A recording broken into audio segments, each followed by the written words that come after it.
Magandang hapon sa ating lahat. Siyempre, babatiin ko kayo ng magandang hapon and belated Merry Christmas sa mga kaibigan ko, sa mga subscribers dyan na kung ikaw ay nagsiselebrate ng Pasko, may Pasko sa inyo is Merry Christmas. And this video, ano ba itong buhok ko, nakakasar.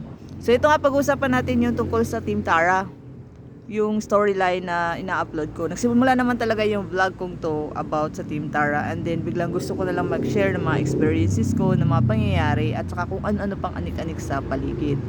And kung napapansin nyo is hindi na talaga ako nag-upload noon, hindi ako nag-update, hindi ako nag-ano ng kasunod na istorya noon. Bakit? Dahil wala lang, gusto ko lang muna mag-observe muna. Kasi yung mga story na yun is kinuha ko talaga yun sa base sa naririnig natin through social media, sa nangyari nga sa kanila, sa nakaraan nila, at sa nangyari, and sa mga nangyayari pa ngayon sa buhay ni Tanchelly Lubiti at Sara Garcia. So alam ko sa inyo maraming curious bakit kaya hindi na tinuloy ni Gray yun, ano kaya ang nangyari, o baka natauhan na siya, tinigilan niya yung dalawa. Actually guys, no, hindi naman talaga ako basher ni Team Tara, ni Tanch talaga. Kung makikita niyo talaga is hindi naman talaga ako basher. Mga sinasabi ko talaga is about sa mga observation ko na nakikita ko sa buhay ni Tanchelly. Yung mga sinasabi ko, yung mga sinasabi o sinabi ko na doon sa vlog na yon, sa storyline na yon, is yung sinabi rin ni T sa mga vlogs nila. Parang pinagdudugtong-dugtong ko lang yon. And ginawa ko siyang story until nga sa nangyari, pumunta sa Amerika, hanggang sa nangyari na yung breakup, nagkaroon ng mga bata, and then nangyari na ulit ngayon. And kung mapapansin nyo, bakit bring up ko to? O sabihin nyo naman, wala nang subscriber, wala nang magsisubscribe sa kanya, kaya bumalik siya sa ganito.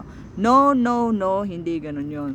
Kasi as nakita ko na naman sa Sukmay yung pangyayari sa buhay nila, marirealize natin, maiisip natin na akala natin yun na yun eh, okay na, smooth na lahat, okay na yung bawat isa.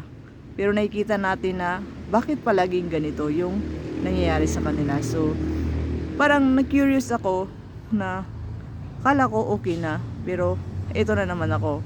So guys, para to sa Team Tara supporter, no, as sa mga observations ko lang to sa nangyayari sa kanila na naman, at sa mga nangyayari sa buhay nila ngayon. So gusto ko lang ibahagi yung opinion ko, and sa mga subscribers nila dati, sa mga supporter nila, ibahagi nyo rin yung opinion nyo sa nangyari nga doon sa, especially kay Tan, sa nangyari sa buhay ni Tanchelly at sa new partner niya, kung paano humantong sa ganon na grabe yung pambabash na natamon niya, grabe sa pamamagitan lang ng pag-out ng nangyari sa relationship nila, tapos ganito rin pala yung mangyayari doon sa kapalit.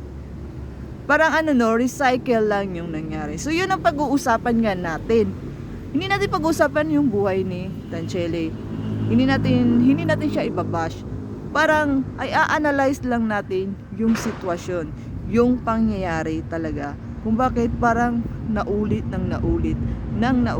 yung nangyayari talaga sa kanya. Ang maganda lang kasi is naulit yon, wala na siya dito sa Pilipinas, nasa US na siya, kung saan yun naman talaga ang pangarap niya at sa mga anak niya.